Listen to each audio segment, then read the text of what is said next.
Bonsoir mesdames, mesdemoiselles et messieurs et bienvenue à ce journal dont voici les principaux titres. Le président de la République reçoit un message de son frère et ami président de la République arabe sœur d'Égypte.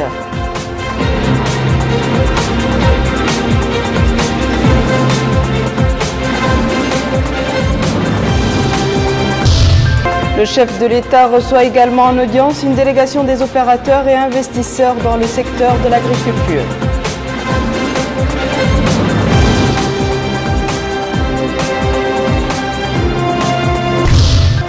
Le ministère des Affaires économiques et du Développement organise un atelier de formation à l'intégration de la consolidation de la paix dans la planification sectorielle en Mauritanie. Merci de vous joindre à nous, mesdames et messieurs. Nous ouvrons ce journal par le courrier du président de la République, M. Mohamed Abdelaziz. Il a adressé un message de félicitations à son Excellence Tron Tan Sang, président de la République socialiste du Vietnam. Ce message est ainsi libellé. Excellence, à l'occasion de la célébration de la fête nationale de la République socialiste du Vietnam, j'ai le plaisir d'exprimer au nom du peuple et du gouvernement mauritanien, comme en mon nom personnel, mes sincères félicitations ainsi que mes meilleurs vœux de santé et de bonheur pour vous-même, de progrès et de prospérité pour le peuple vietnamien ami. Je vous réaffirme notre souci d'œuvrer pour renforcer les relations privilégiées de coopération existant entre nos deux pays pour le bien commun de nos deux peuples. Veuillez agréer, Excellence, l'expression de notre haute considération, Mohamed Abdelaziz. Le président de la République, M. Mohamed Abdelaziz, a reçu aujourd'hui au palais présidentiel à Nouakchott un message de son frère et ami, M. Abdel Fattah el-Sisi, président de la République arabe sœur d'Égypte. Le message a été remis par l'ambassadeur d'Égypte en Mauritanie, son Excellence M. Ahmed Fadli Yaroub, au cours d'une audience qu'il lui a accordée le président de la République. À sa sortie d'audience, le diplomate a fait la déclaration suivante que nous traduit Babacar Ndiaye.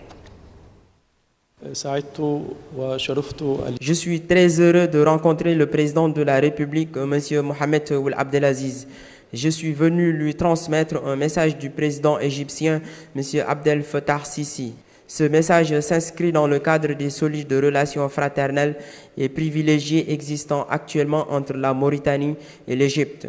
J'ai abordé avec le président de la République certaines questions arabes et africaines, notamment la situation dans la bande de Gaza et le dernier accord conclu entre les Palestiniens et Israël grâce à des efforts égyptiens.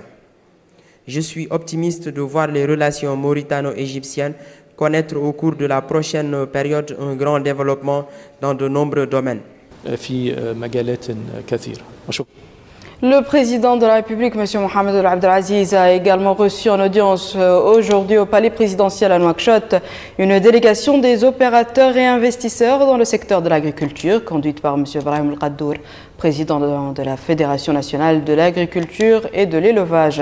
L'entrevue s'est déroulée en présence de M. Brahim El-Mbarak El-Mukhtar, ministre de l'Agriculture.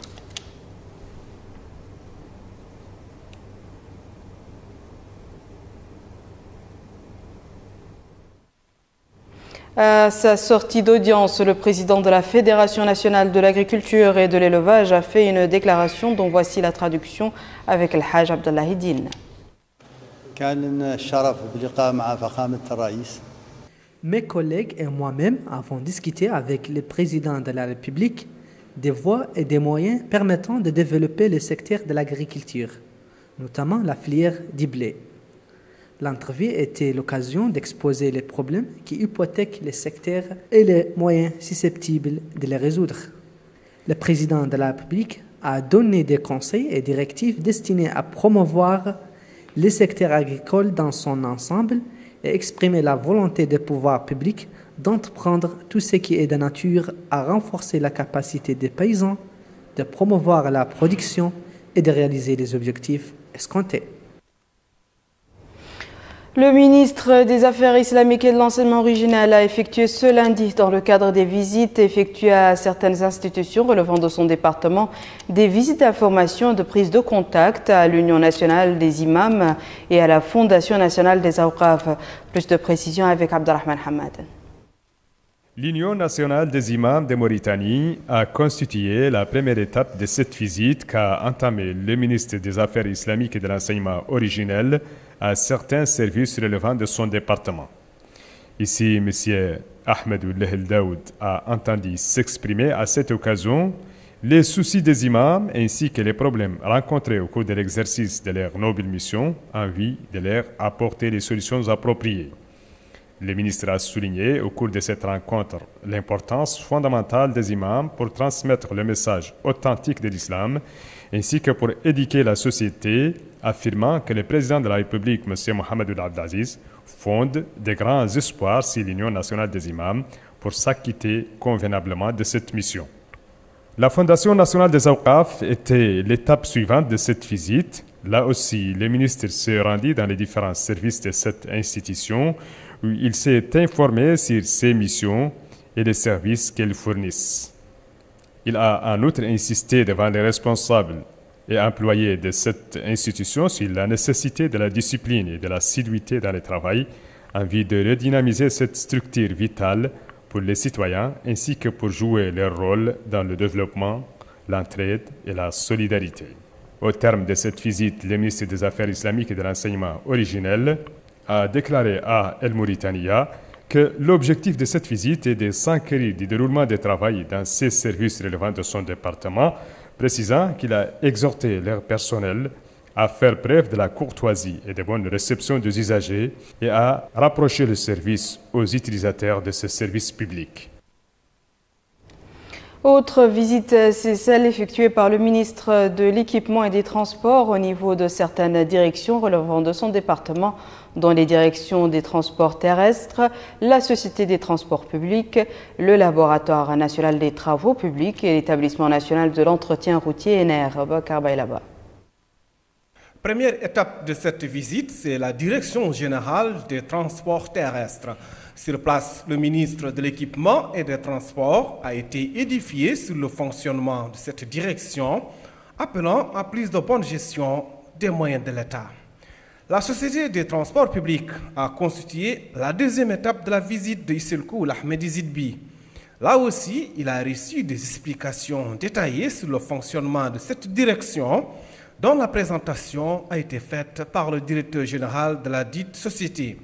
Il a formulé des recommandations aux cadres et employés à plus de sérieux et de l'amélioration des prestations de services. Troisième étape de cette visite, c'est le Laboratoire national des travaux publics.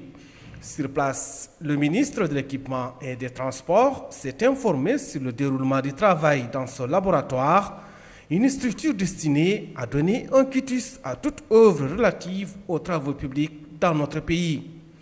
L'établissement national de l'entretien routier NR est la dernière étape de cette visite. Sur place, Isselkou Ahmedi Zidbi s'est informé sur le fonctionnement de cet établissement, sa mission et la nature des prestations fournies, appelant à la discipline, à l'assiduité, à la célérité en rendant un service public de qualité aux citoyens. Il a en outre insisté sur l'importance de la maintenance des infrastructures de base existantes.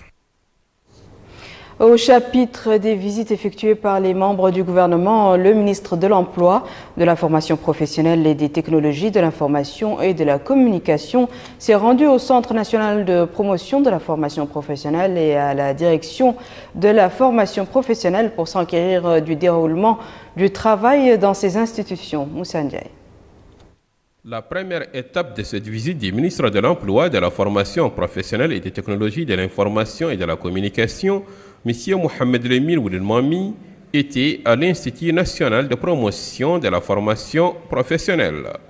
Ensuite, il s'est rendu à la direction de la formation professionnelle pour s'informer sur le déroulement des activités de ces institutions. Le ministre s'est rendu dans les différents bureaux et services de ces institutions où il a reçu des explications détaillées sur leur mission et la nature des services qu'elles fournissent. Cette visite d'information et d'orientation du ministre de l'Emploi, de la formation professionnelle et des technologies de l'information et de la communication, M. Mohamed Lemir Oudelmami, a été marquée par 2 rencontres avec les cadres de ces directions, au cours desquels il a suivi des exposés présentés par les responsables de ces institutions sur la formation technique et professionnelle. Au terme de cette visite, Le ministre a insisté sur le respect de la discipline, le sérieux, l'amélioration de la qualité du service public, la bonne gouvernance et la gestion rationnelle des ressources publiques. À noter que le secteur de la formation professionnelle contribue non seulement au développement de l'économie nationale, mais aussi renforce le marché de l'emploi avec une main-d'œuvre qualifiée. Cap sur la wilaya de l'Adrar, où la ministre de la Culture de l'Artisanat a tenu dernièrement, dans le cadre de sa visite d'information, une réunion avec les habitants de la ville historique de Chinguetti. Objectif, préparer le prochain festival des villes anciennes qui se tiendra dans cette ville. Rabia Deda. La visite qu'a effectuée la ministre de la Culture et de l'Artisanat, Mme Fatma Valmetesouene, au niveau de la ville de Chinguetti, lui a permis de s'enquérir de la situation du patrimoine de cette cité ancienne, et notamment de l'état de préparation de la prochaine édition du Festival des villes anciennes. La ministre a pu visiter les auberges qui accueilleront les participants à cette manifestation. Elle a rappelé l'importance au cours de cette visite des infrastructures qui doivent répondre aux attentes des participants. Au cours de sa visite, la ministre de la Culture et de l'Artisanat, Mme Fatma Valmetesouene, a présidé une réunion avec les habitants de la ville historique de Chinguetti, où elle a mis en exergue la nécessité de revaloriser l'œuvre des ancêtres et de pérenniser le rendement culturel et scientifique des villes anciennes. Elle a ajouté que le but de sa visite est de jauger sur le terrain les besoins de la ville de Chinguetti dans le cadre des préparatifs du festival et le souci d'améliorer les conditions de vie des populations. Elle a souligné que cette manifestation, outre son cachet culturel, contribue largement au développement local. Les intervenants ont exprimé leur disponibilité à œuvrer à la réussite du festival et soulevé un certain nombre de problèmes qu'il faut résoudre avant l'organisation de la manifestation, comme l'augmentation de la ration journalière servie dans les boutiques ML, le bitumage de la route et l'appui au mahadra, coopératives, artisanales et au centre de formation professionnelle, ainsi que la rénovation de l'ancienne cité de la ville. Le palais des congrès de Nouakchott a abrité dernièrement une manifestation dénommée Wikistage, organisée par l'Association des Mauritaniens dans les grandes écoles. Cette rencontre, qui a connu la participation d'experts nationaux et internationaux, vise à créer une relation interactive entre les différentes spécialités et d'intégrer les jeunes Mauritaniens en vue de profiter des expériences des experts. Abdelrahman Hamadan. Wi-Fi Stage est une manifestation annuelle organisée par l'Association des Mauritaniens sortant des grandes écoles. Objectif, renforcer l'enseignement d'élite, encourager l'échange de connaissances et créer une relation interactive entre les différentes spécialités. Le thème choisi pour cette édition de Wi-Fi Stage, c'est l'entrepreneuriat, un thème qui fera l'objet de discussions et débats enrichis par la présence de 16 experts internationaux provenant des différents pays du monde. Ouvrant les travaux de cette rencontre, le ministre de l'Emploi, de la formation professionnelle et des technologies de l'information et de la communication, M. Mohamed Lemine Oulmami, a précisé que les efforts du département resteront concentrés sur des stratégies intégrées permettant aux jeunes, à travers la formation professionnelle, d'acquérir les savoir-faire et les meilleures compétences afin de pouvoir occuper toutes les opportunités offertes, que ce soit l'emploi ou l'entrepreneuriat dans les marchés nationaux du travail. Pour sa part, le président d'honneur de cette initiative, M. Ismaïl Baddaoul Sidia, a mis en exergue l'importance de cet événement et ses répercussions sur les bénéficiaires et sur le développement du pays. Le porte-parole des initiateurs de Wi-Fi Stage a fait le point sur les raisons qui se profilent derrière cette initiative, précisant qu'elle vise à rapprocher des activités diverses et profiter des expériences de plusieurs générations des experts dans ce domaine, dans le but de faire connaître aux autres les compétences des jeunes Mauritaniens. Dans le cadre de la série de reportages et d'enquêtes menées par El Mauritanien relative à la santé du citoyen, ce soir nous suivons ce reportage de Malika Naqli sur la vente de certains produits alimentaires au sein des marchés. Manger un morceau de viande rôtie en bordure de rue est un moment agréable pour certains, mais il comporte des risques au plan sanitaire graves. Les conditions dans lesquelles ces plats sont cuisinés font l'objet d'une évaluation diverse par les citoyens. Cet homme juge que les points de vente de la viande méchouie sont très fréquentés. À son avis, ce type de plat n'a aucune répercussion néfaste sur la santé. Par contre, cet hôte déclare ne trouver rien d'appétissant à ces morceaux de viande préparés de la sorte. Il les trouve même un tant soit peu dégoûtants. Dans les différentes artères des marchés publics de Nouakchott, les produits alimentaires sont exposés de manière anarchique. La préparation de ces plats s'est effectuée sans que cela ne réponde à des normes d'hygiène. La viande est cuite sur la grille d'un ventilateur. De surcroît, elle est par la suite emballée dans des sacs de ciment. Les différentes phases de préparation de ces plats s'effectuent sans aucun contrôle sanitaire. L'Association mauritanienne pour la protection du consommateur exhorte les citoyens mauritaniens à être prudents et conscients vis-à-vis des aliments exposés et vendus dans la rue, particulièrement dans les cas d'absence de contrôle et de surveillance. Les conséquences désastreuses de ces plats ne sont plus à démontrer au plan sanitaire. Là, dans le cadre, ou plutôt ouverture aujourd'hui à Nouakchott, des travaux d'un atelier de formation sur l'intégration de la consolidation de la paix dans la planification sectorielle en Mauritanie. Cette rencontre qui dure 4 jours est organisée par le ministère des Affaires économiques et du Développement en collaboration avec le PNUD. Aminata Khan. Démarrage aujourd'hui des travaux d'un atelier de formation sous le thème « Intégration à la consolidation de la paix dans la planification sectorielle en Mauritanie ». Cet atelier de formation, conjointement organisé par le ministère des Affaires économiques et du Développement et le PNUD, vise à renforcer les capacités des acteurs nationaux à consolider la paix, la sécurité ainsi que la justice dans notre pays. Présent à la rencontre, le secrétaire général au niveau du ministère des Affaires économiques et du Développement, Ahmed Woulidji, a mis en exergue les efforts appréciables entrepris par le gouvernement ainsi que les grands progrès réalisés dans ce domaine, soulignant les besoins nécessaires à l'appui du secteur de la justice et de la consolidation des capacités des institutions et des acteurs nationaux, en plus de l'amélioration de l'accès des structures fragiles à la justice et à l'émancipation des droits de l'homme. Le représentant résident adjoint du PNUD, M. José Lévy, a déclaré en substance: Dans le monde global actuel, tous les pays ont donc besoin de consolider sans cesse leur unité nationale et leur cohésion sociale pour faire face aux multiples défis contemporains.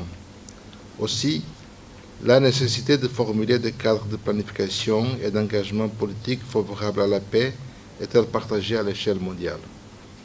Cette nécessité a été perçue par vous-même et par votre département à la lumière des orientations de votre gouvernement qui privilégie au niveau national le consensus social, le dialogue et la résolution responsable de tensions et de conflits dans un environnement sous-régional et mondial, lui-même aux prises avec des turbulences nouvelles. Le présent atelier de formation qui durera 4 jours va outiller les participants des compétences en matière de prévention des conflits et de la consolidation de la paix. Et nous clôturons ce journal par l'actualité internationale sous forme de brève avec Babacar Ndiaye. Au Pakistan, la crise politique s'aggrave. Dernier épisode de cette crise, l'irruption de centaines de manifestants dans la télévision publique. Les manifestants ont détruit des installations de la chaîne et décroché des affiches du Premier ministre Nawaz Sharif. Après quelques minutes de siège, ils seront finalement délogés par l'armée. Depuis la mi-août, la capitale pakistanaise vit au rythme des manifestations des opposants Imran Khan et Tahir ul-Qadri. Nouvelles frappes américaines à Mossoul dans le nord de l'Irak. Cela porte à 123 le nombre des frappes aériennes opérées par les forces américaines depuis le début des opérations le 8 août. Ces frappes aériennes visaient des positions des djihadistes de l'État islamique qui combattent les forces irakiennes et kurdes dans le nord de l'Irak. L'armée ukrainienne s'est retirée de l'aéroport du bastion séparatiste de Lugansk. Elle affirme être attaquée par des troupes russes au moment où Moscou exige un cessez-le-feu. Kiev et les Occidentaux accusent la Russie d'avoir déjà déployé ses troupes régulières dans l'est de l'Ukraine, ce que Moscou dément. Le ministre des Affaires étrangères russe Sergei Lavrov a même assuré qu'il n'y aurait pas d'intervention militaire russe en Ukraine. Le sommet de l'OTAN prévu les 4 et 5 septembre au Royaume-Uni va se pencher sur la situation en Ukraine. Voici à présent, mesdames et messieurs, le rappel des titres. Le président de la République reçoit un message de son frère et ami, président de la République arabe sœur d'Égypte.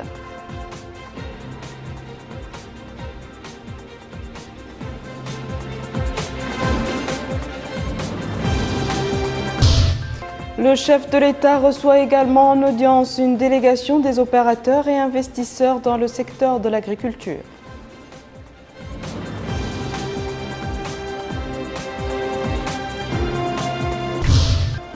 Et le ministère des Affaires économiques et du Développement organise un atelier de formation à l'intégration de la consolidation